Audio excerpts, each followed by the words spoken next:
Hello, bienvenue dans la quatrième partie de cette série, Secret d'un mariage qui défie les limites. Nous allons parler dans cette quatrième partie d'un autre point, en dehors des points précédents. Nous allons parler ici de l'amour et de la soumission comme faisant partie de l'association qui permet l'équilibre du couple, l'équilibre du foyer. Amour et soumission. Amour et soumission. Dans Colossiens 3, le verset 8, la Bible dit « Femmes, soyez soumises à vos maris comme il convient dans le Seigneur. » Au verset 9, la Bible précise encore « Maris, aimez vos femmes et ne vous aigrissez pas contre elles. » Gloire à Dieu. Vous savez, dans ce passage, il y a au moins deux codes. Et le premier, nous le connaissons déjà, vous avez déjà longuement entendu parler de ça. Il s'agit du besoin de l'homme d'être respecté, de savoir que son autorité n'est pas bafouée. Et la femme, il s'agit de ce besoin-là d'être constamment rassurée. Ce besoin affectif, ce besoin émotionnel qu'il faut absolument combler. Nous savons déjà cela en fait. Ça, c'est le premier code qui se dégage de ce passage. Mais le deuxième code, c'est beaucoup plus un code de concession. D'accord? Concession. La concession qui va amener chacun d'entre nous à accepter l'autre dans sa différence.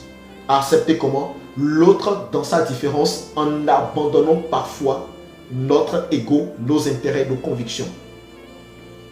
Alors, lorsque l'homme aime sa femme et que la Bible demande de ne même pas être aigri contre la femme, vous savez pourquoi?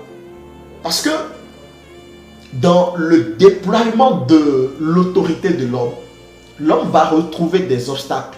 Quel type d'obstacles? Ce sera des obstacles liés aux convictions personnelles de sa femme, à l'éducation de sa femme, au background de sa femme, à la façon de voir de sa femme, à la façon de se comporter de sa femme, et vice-versa.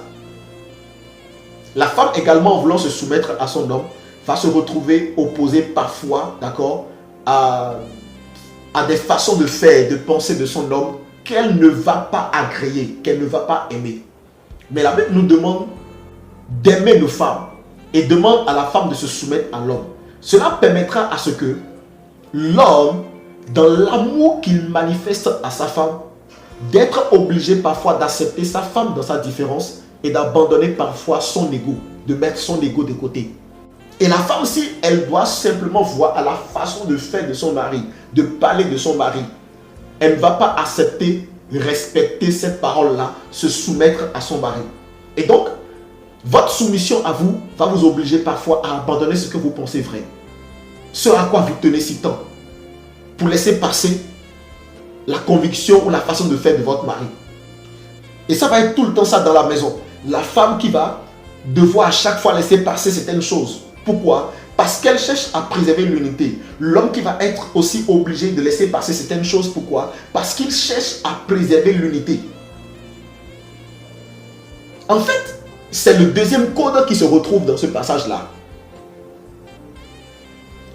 La Bible te dit de ne pas être aigri contre ta femme. Tu penses que c'est au hasard? Ce n'est pas au hasard. Parce que tu auras des obstacles. Mais si tu ne l'aimes pas, tu ne peux pas y arriver. Donc il va falloir faire des concessions. Et c'est ça qui va vous sauver. Et la femme va devoir également faire pareil. J'ai vu des femmes dire carrément: moi je ne peux pas accepter ça, ça ne peut pas passer de cette façon. Ce n'est pas qu'elle n'a pas envie de se soumettre. Le problème c'est que ce que le mari dit s'oppose à ses pensées, à ses convictions. La façon dont le mari a parlé, ce n'est pas la façon dont on avait l'habitude de lui parler.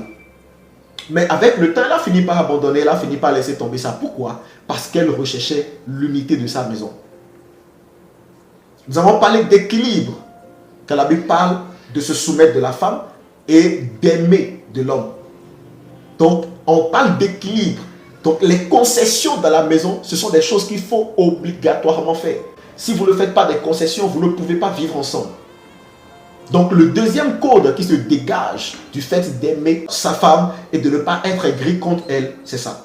Le deuxième code qui se dégage dans le fait de se soumettre à son mari, comme dans le Seigneur, c'est en fait ça.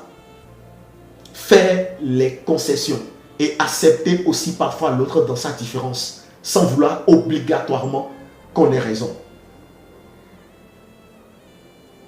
c'est l'une des clés majeures qui va vous permettre d'être heureux dans la maison, d'être heureux dans votre vie de couple. Sans quoi, vous allez attendre que l'autre change avant de pouvoir être heureux. Et ça, vous allez beaucoup en souffrir parce qu'il s'agit d'un être humain qui est devenu adulte avant de se marier.